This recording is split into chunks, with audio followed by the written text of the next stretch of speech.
My name's Elsa and I'm 9 years old and I'm in grade 4. I was diagnosed with leukemia after my 5th birthday on the 14th of June. Elsa was always a shy, quiet little girl when she was tiny, but after her diagnosis she really changed her personality and she really came out of her shell, and now she's unstoppable. What I enjoy doing is playing with my Sylvanian families in my other room and playing with my bunny toys and playing outside.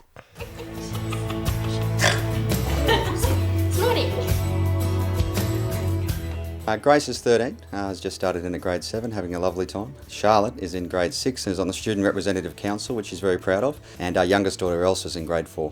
I think there's positives in most circumstances that you can find yourselves in. I mean, obviously there's some very dark and lonely times through the cancer journey, but equally to see the strength of character of Elsa and to see how resilient all of these kids are that go through this journey, it is just remarkable.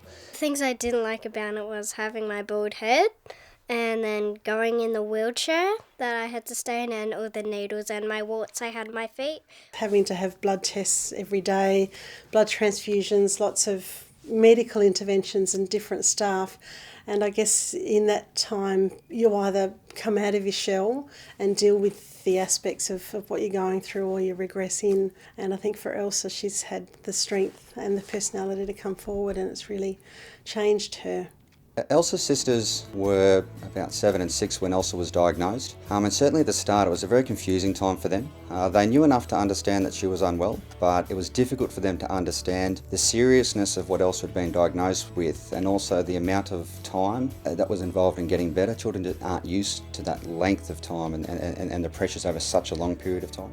For several weeks we'd noticed that Elsa had been not herself. Initially she had symptoms of a cold and a flu and large palpable lymph nodes in her neck and around her chin. We took her to the general practitioner and he gave her a course of antibiotics, and after the week of antibiotics her cold symptoms got better, but her glands in her neck were still quite large, and we agreed that with the doctor that we thought she needed to have some blood tests done and see what was going on. And as it happens, when you've got a husband that's in the army, he was away on a trip up to Woomera, I think, that weekend.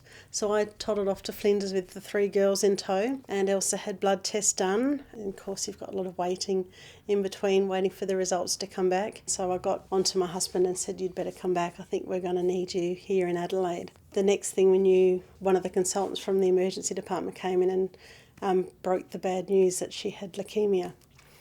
And the cancer journey has been a tough one. Cancer really does affect the entire family unit.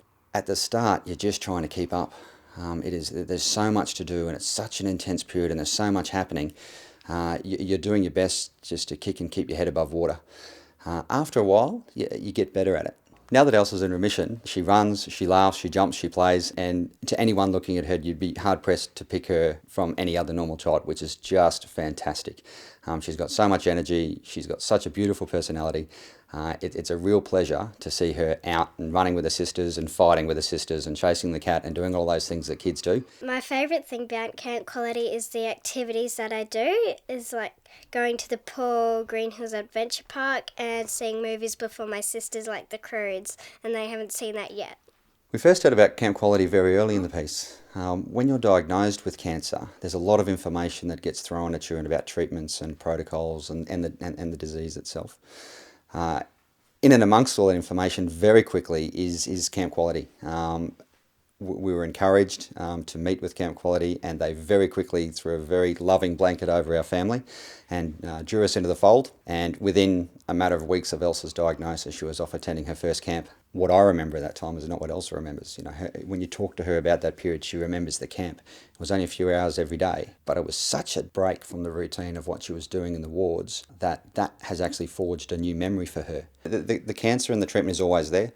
We still have hospital visits, we still have responsibilities we need to undertake now that she's in remission. But certainly for us, life has returned to more normal phase. And I think one thing that has come through for us as a family unit is you really don't take a lot for granted now. You're in a position to be able to remind yourself exactly what it means to be blessed and to be fortunate to have a nice, healthy family unit, and we still have a little way to go yet, but we certainly are very appreciative of where we are in life now, and life's busy and hectic and wonderful for all of those reasons.